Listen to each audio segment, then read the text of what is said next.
Slušate podcast Izvrsne priče. Ovo je mjesto gdje ćete upoznati posebne autore i njihove još posebnije priče.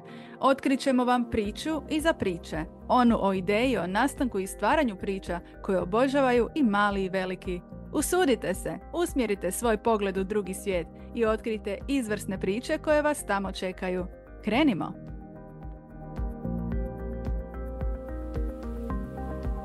Dragi slušatelji, dobro nam došli u drugu epizodu Izvrsnih priča, podcasta u kojem promoviramo autore koji su samostalno objavili svoja djela i naravno njihove priče. Moje ime je Marijeta Matijaš i u svakoj vas epizodi upoznajem sa zanimljivim pričama koje se kriju iza knjiga i njihova nastajanja, a koje vas čekaju u našoj i vašoj online knjižari Pogled u drugi svijet. S nama je danas autorica i profesorica, učiteljica predmetne nastave biologije i kemije, Iva Štefančić, koju srdačno pozdravljam. Dobro mi došla, Iva. Bog, Marijeta. Iva je autorica vrlo zanimljive knjige koju je zapravo teško svrstati u samo jednu kategoriju i namijeniti samo jednoj publici. Riječ je o knjizi Trening odvažnog življenja. Pa Iva, što si nam u knjizi pripremila? Pa evo, to je knjiga koja je zapravo nastala prilično spontano. Ja sam bila na jednom duljem bolovanju i poželjela sam napraviti jednu skriptu za svoje učenike u trenutku kad su mi malo počeli nedostajati. I zapravo sam počela pisati sve ono što ja njima uvijek pričam na početku pri našem upoznavanju, kako bi se zapravo pripremili za dobro učenje i napravili dobru podlogu i za brže i lakše pamćenje. Tako da je moj moto uvijek na početku opušteno, ali ne raspušteno. I sve situacije koje njima predstavljaju nekakav stres pokušam im predočiti i prikazati na jedan drugačiji način kako bi se taj negativni stres smanjio i kako bi oni zapravo imali nekako optimalne uvjete zapravo iznutra i izvana i dobru atmosferu u sebi i izvan sebe kako bi mogli učiti i pamtiti. Knjiga je zapravo neko dulje vrijeme nastajala. Kojih se tematika dotičeš? Koje bi izdvojila možda kao najvažnije, koje su pogotovo današnjoj djeci? Mislim da je danas čak i teže biti dijete nego nekad. Evo, mi smo djeca 80-ih, 90-ih, iako je i ono bilo izazovno razdoblje, ali danas je izazovno na neki drugi način, ja bih rekla. Nije tu samo pritisak vršnjaka, nego možda i pritisak okoline i sve ove nove tehnologije koje su nam došle, koje zapravo stvaraju potpuno jedan drugačiji svijet u kojem naša djeca odrastaju.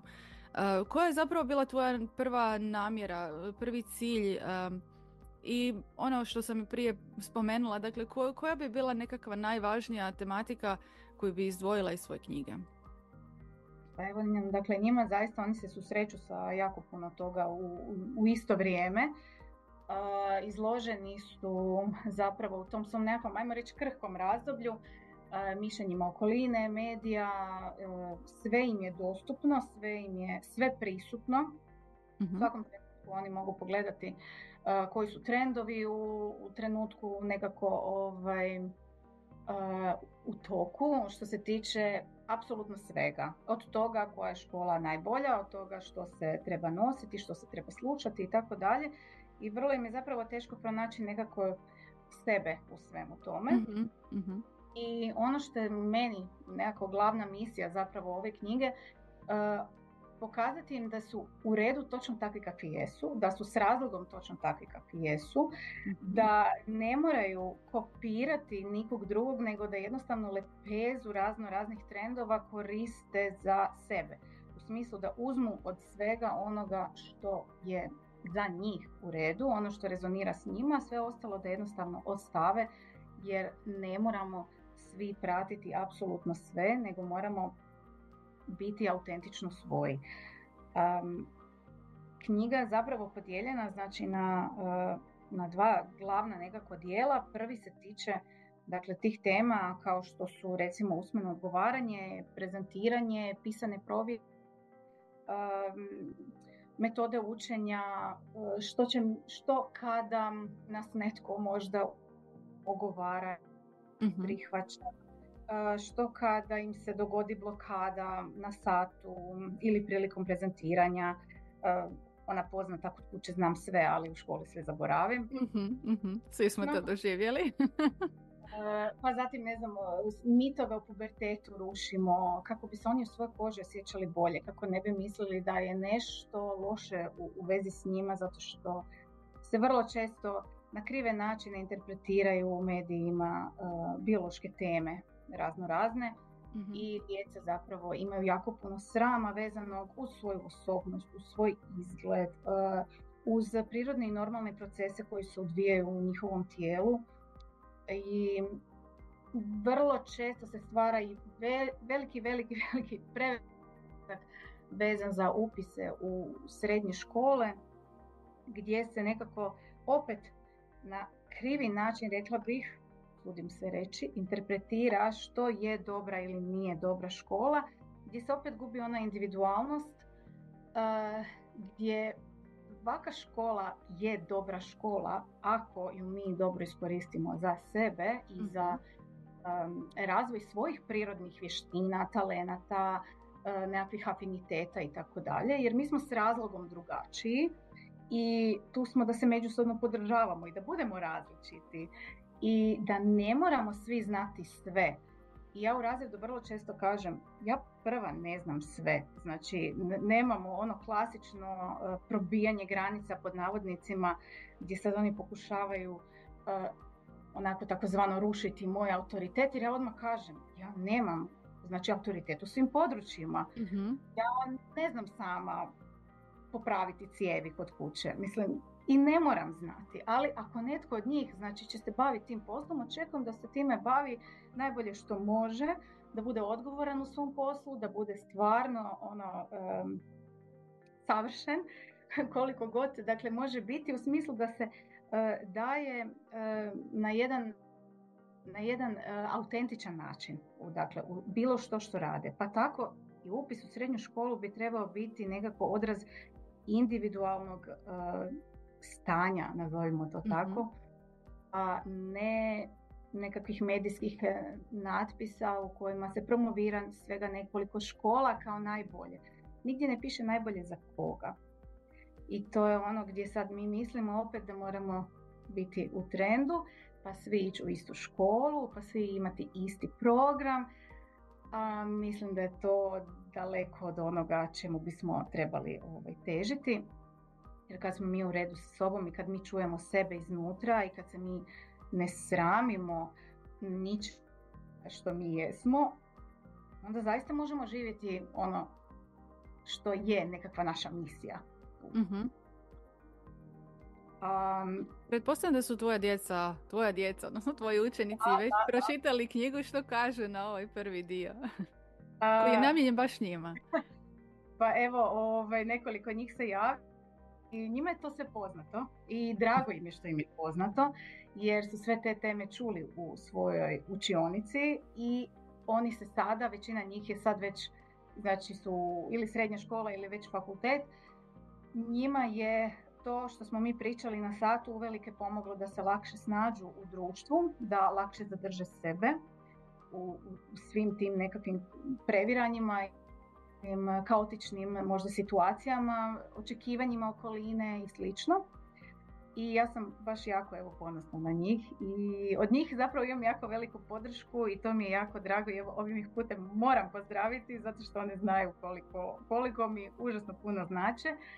I isto tako oni su zapravo i moja inspiracija bili čitavim putem, jer ja sam se jako preispitivala kad sam o tim temama pričala s njima na satu.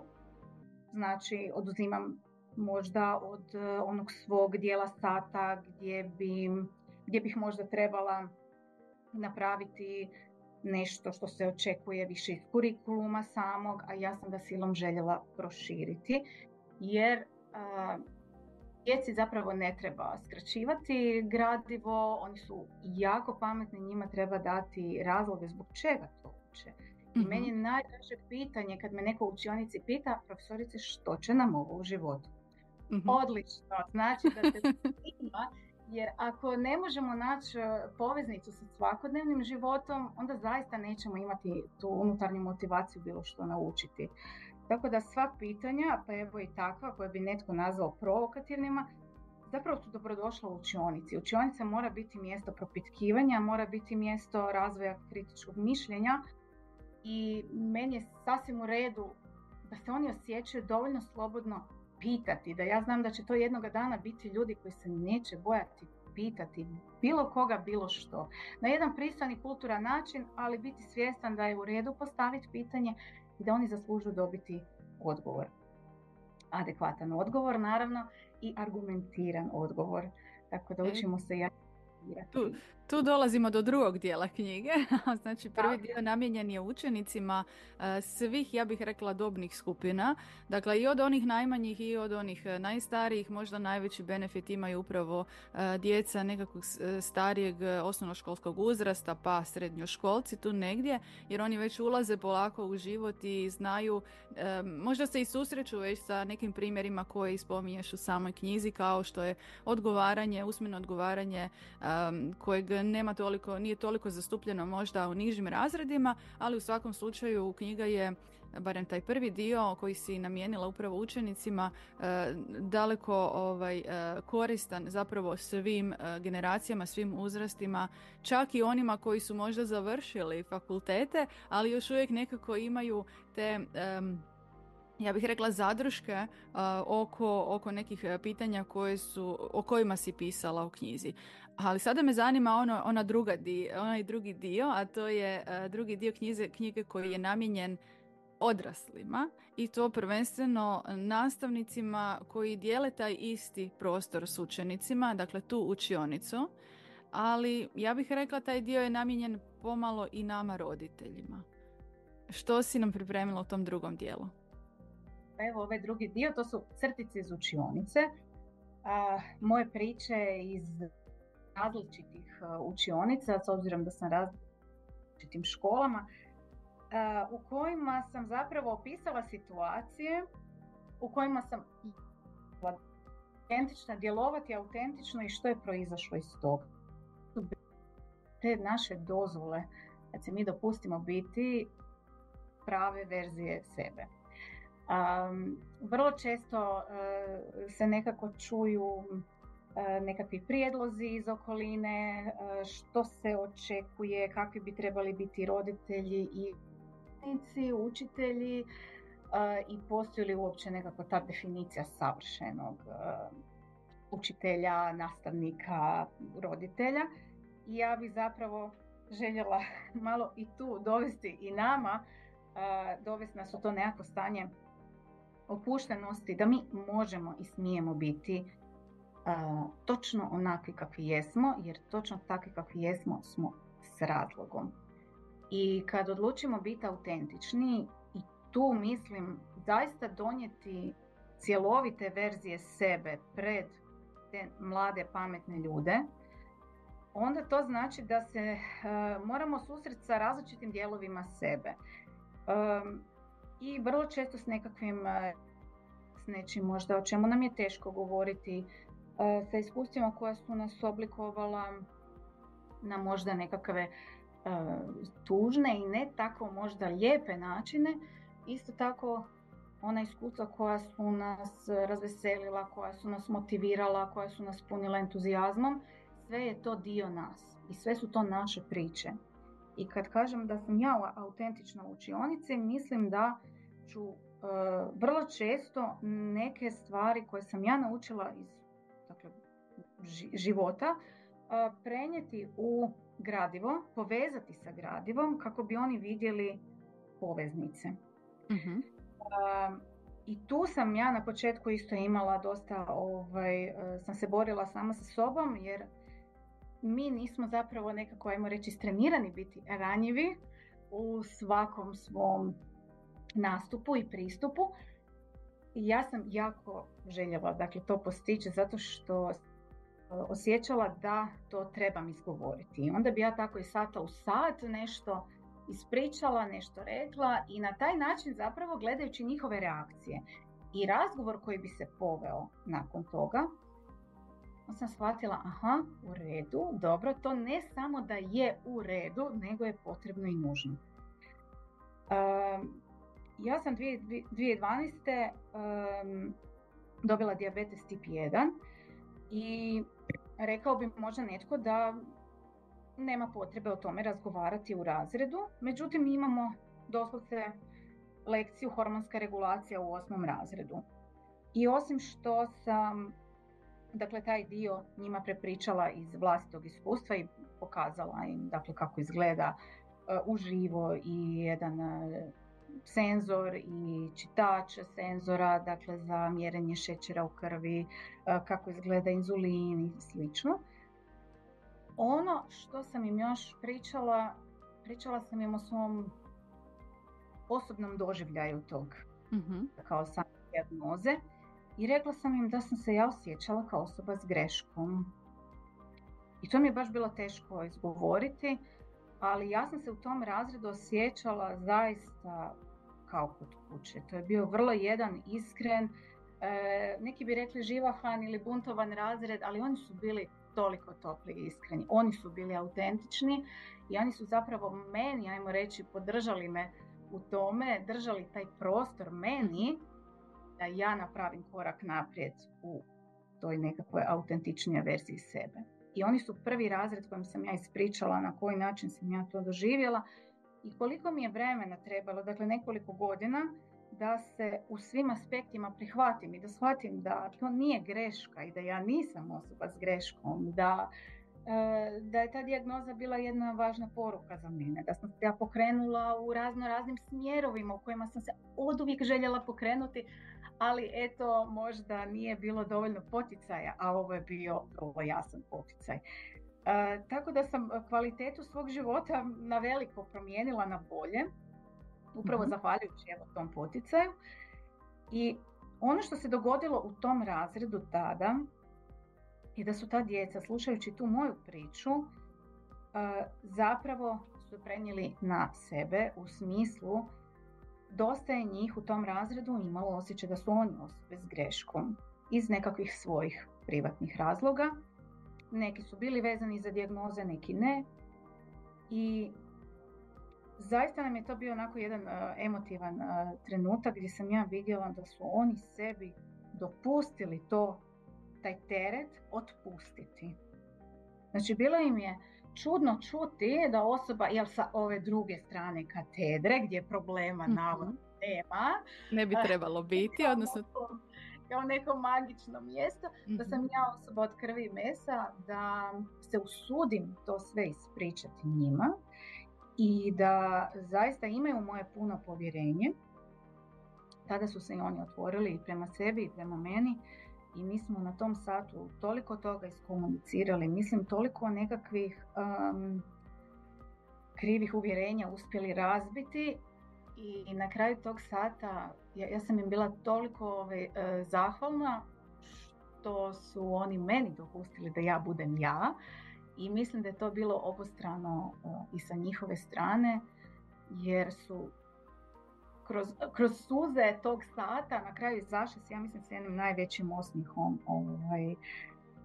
van i to mi je baš bio jedan jako dobar pokazatelj, jedan moj od prvih trenutaka gdje sam rekla mi stvarno moramo biti cjelovite verzije sebe u učionici. Ja se ne sramim pričati o stvarima koje su mi bile jako bolne, jako tužne, jako sretne, dakle što god im može pomoći da shvate da je u redu sve s njima, da je život kaotičan, da se svašta može dogoditi, na koji način to gradivo biologije može pomoći, zbog čega je važno razumjeti naš živčani sustav, zbog čega je važno balansirati između opuštanja, stresa i slično, dakle vidjeti što i kako funkcionira kako bismo bolje razumjeli sebe i kako bismo puno bolje i kvalitetnije brinuli o sebi. I ono što je meni jako važno je da oni shvate da je u redu da oni brinu o sebi, da to nije sebično, da je to nužno i da je to vrlo individualno što znači briga za sebe. I da to moraju otkriti sami. Recimo, u jednom trenutku kada je počela čitava ona priča sa lockdownom i slično, vidjela sam zapravo da nije bilo, po meni osobno, dovoljno sadržaja vezanih za životni stil i za to kako ljudi mogu osnažiti sami sebe. Jer mi toliko toga možemo, dakle zaista toliko znanja imamo danas, dakle cijeli taj živčani sustav, neuroznanost, epigenetika, genetika, svašta znamo. I šteta je ne iskoristiti dakle to znanje da se ljude globalno dakle više ne educira i da ih se više nekako ne osnaži, jer mi puno toga držimo zaista u svojim rukama. I tu sam osmislila također onda za njih projekt koji se zove Moj životni stil, koji traje 5 tjedana, koji je njima bio najčudniji projekt ikada, jer su 5 tjedana morali biti posvećeni isključivo sebi. Mm-hmm. I moram priznati da nisu svi iz tog projekta imali 5, nisu mu se svi jednako posvetili. Uvjet jedini za dobivanje 5 je bio ispuni radni listić i predaj ga na vrijeme. To je to, ništa drugo. Nema krivih odgovora jer su odgovori individualni, za svakog drugačiji. Međutim, imala sam učenike koji nisu to predavali, koji nisu to htjeli raditi, jer mi nismo nekako kao društvo, mislim, dovoljno osnaženi da shvatimo da je u redu brinuti o sebi. Njima je to bio sporedan zadatak. Kao prvo ćemo riješiti sve one važne zadaće za nešto izvana, za nešto drugo, ali ovo za sebe to nije tako važno. Oni koji su ispunili taj projekt do kraja, od njih sam dobila zaista odlične povratne informacije, jer su mogli zaista nešto o sebi naučiti. Neki su bili izrazito ponosni na sebe jer su vidjeli što sve već rade za sebe, a nisu toga bili svjesni. Dok su neki shvatili, u nekim dijelovima mogu ipak biti nježnija verzija sebe prema sebi. Mogu možda razmisliti što ću unijeti u sebe od hrane, količine vode, možda bih se mogao ili mogla i više kretati i slično. I tu je isto bilo jedan odličan trenutak gdje su zapravo sami dobili tu informaciju. Ta informacija nije došla izvana, jer mi se nikad ne mijenjamo kad nam netko izvana nešto kaže. Uvijek poriv za promjenom dolazi iznutra kad mi shvatimo, kad smo mi spremni. I tu sam ja zapravo htjela njima dati dovoljno alata da oni već u osnovnoj školi mogu napraviti neke dobre stvari za sebe. Znači, u prvom tjednu doslovno su trebali pratiti svoj tjedni raspored. Mi ne poznajemo svoj raspored vrlo često i to im je bilo teško. Zar moramo zaista 24 sata na dan pratiti što radimo 7 dana? Da, radimo istraživanje za sebe. Idemo vidjeti koliko mi to zaista provodimo vremena učeći, igrajući igrice. Jesmo li zaista, ne znam, toliko dugo bili u školi možda? Jesmo li dovoljno spavali? Kako ćemo to znati ako ne pratimo sebe? Pa zatim u drugom tjednu su trebali pratiti količinu kretanja, količinu vode koju su unijeli. Samo jedan dan je bio posvećen tome da gledaju apsolutno sve što jedu. Mm-hmm. Da je bilo puno pitanja. Zar i ako uzmemo 2 keksa moramo to zapisati? Da, zapiši sve. I trebali su zapisati što stoji iza te potrebe. Je li bila glad? Ona zaista tjelesna glad. Ili emocionalna potreba. Emocionalna potreba. Vrlo često je bila emotivna. Znači, emocionalni razlog. Bilo im je dosadno, bili su tužni, bili su nervozni. I to je jako dobra informacija. To mnogo odraslih danas možda nije svjesno. I oni su to osvijestili. To je bilo super. Oni možda još nisu svjesni koliko je to važno, ali sad imaju tu bubu u uhu koju neće moći izbaciti van. 3. tjedan je bio najteži. 3. tjedan su trebali pratiti nekoliko dana za redom kako se obraćaju sami sebi. I tu je bilo pitanja, ali mi ne razgovaramo sami sa sobom, kakve to razgovore imamo. Ja sam rekla, pa nije sad to razgovor gdje ti sad sjediš sa sobom i ti sad pričaš. Kao, hej Marko, kako si?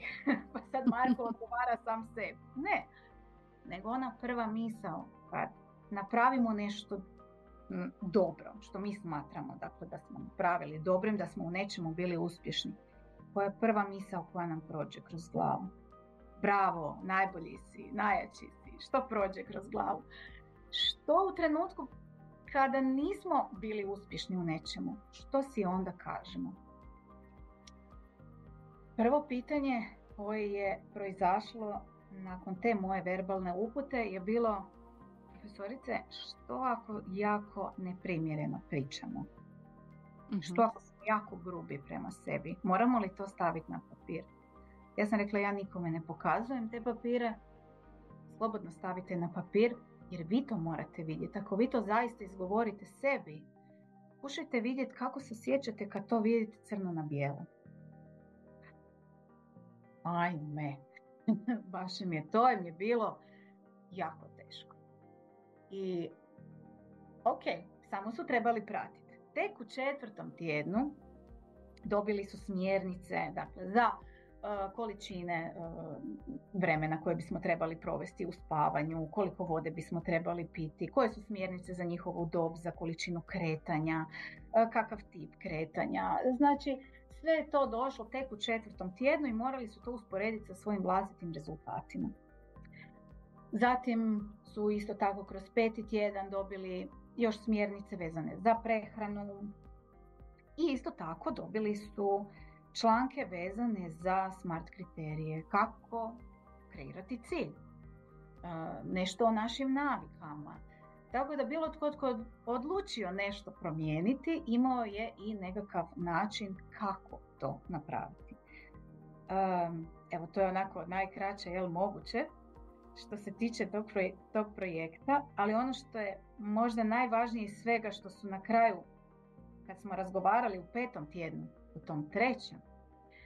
i vrlo često se spominje ta usporedba, ali zaista je moćna. Kad sam ih pitala imaju li kakvu sličicu sebe, neku fotografiju sebe kada su bili mali, imaju. I onda sam ih zamolila da se prisjete kako izgledaju na toj slici. Odmah svi smješak imaju na licu, svi su sigurno slatki, maleni, drugačiji. Dakle, od sad, ako su 7. razred, jako su se promijenili. I pitala sam ih, biste li te sve riječi iz svog 3. tjedna izgovorili tom djetetu? Znači, ne samo da je odgovor vrlo jasno bio ne, nego su lica bila puna zgražanja, pune, znači, apsolutnog neprihvaćanja uopće primisli da bi se nešto tako moglo izgovoriti tako jednom malenom djetetu. Neki su plakali. Tu sam shvatila, ajme, znači, stvarno su to možda sad osvijestili. Ja sam rekla, vi ste i dalje ti ljudi, vi ste malo narasli, promijenile su se, dakle da, mozak se razvija, vi se razvijate u svim aspektima, ali vi ste i dalje ta osoba. Zaslužuje li ta osoba tako grub rječnik, tako nepodržavajuće kritike koje nisu konstruktivne, koje su vrlo sabotirajuće na duge staze. I naravno, nakon svega toga imali su priliku, pod navodnicima, ispraviti to, odnosno volim gledati život kao poligon, treniramo. Znači, sve je ovo trening. Mijenjanje navika je trening. Mijenjanje našeg stanja kondicije na tom polju, eto, na tom mentalnom i tjelesnom polju, sve je to trening. Sve ovo o čemu si sada govorila, to se i nalazi u knjizi.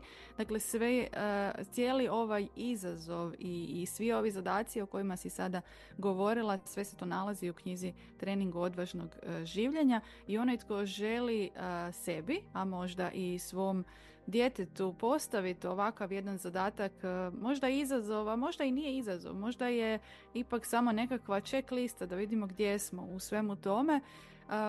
Onaj tko želi možda i sa svojim djetetom kao roditelj raditi na taj način može, Uz pomoć knjige dobit će konkretne upute što, kako, a isto tako i sve ove smjernice što si i sama spomenula, svi ti linkovi, sve se to nalazi u knjizi.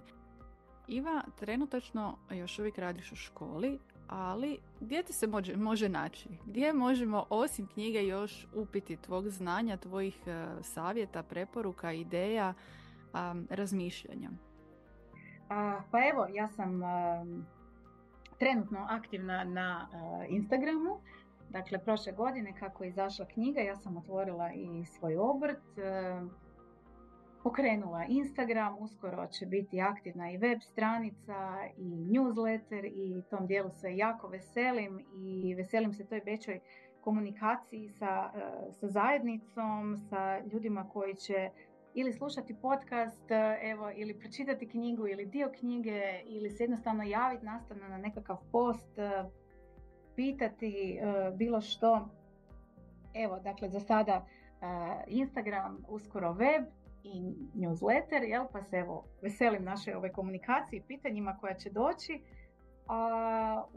Osim knjige, znači tu sam i uskoro za nove oblike suradnje vezane za učenje, pamćenje, komunikaciju, instrukcije, schemi, evo nećemo se otkrivati.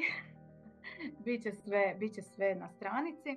Pri kraju smo našeg razgovora, a za kraj ja bih te molila jednu kratku, ali jasnu uputu ili poruku. Što bi rekla svojim slušateljima, ali i sadašnjim ili budućim čitateljima? Koja je tvoja poruka? Kad uzmete knjigu u ruke, uzmite u onom trenutku kad odlučite svjesno i namjerno uzeti vrijeme za sebe. I zaista kroz nju prolazite na način da ju čitate promatrajući sebe. Dozvolite si kroz moje priče promatrati svoje, osvijestiti što vi sve nosite u sebi, koliko ste već sada dovoljno dobri, koliko je vaše postojanje ovdje važno i s tim nekakvim novim samopouzdanjem, s tom novom snagom i sa dozvolom da budete odvažno svoji i idete naprijed. Dakle, želim da se tokom čitanja i nakon čitanja osjećate u svojoj koži onako jako, jako dobro. To je poanta. Odlično. Hvala ti puno na razgovoru. Želimo ti zaista još mnogo objavljenih knjiga, kao i puno prodanih primjeraka ove knjige koja je dostupna i u našoj knjižari pogledudrugisvijet.com. Dragi slušatelji, hvala vam što ste i ovog puta bili s nama. Iva, imaš li kakav kratak pozdrav za sve svoje slušatelje? Pa evo, sve koji slušaju pozdravljam i čujemo se prvom prilikom. Eto, do nove prilike i novog gostovanja, dragi vam slušatelji, želimo lijep pozdrav.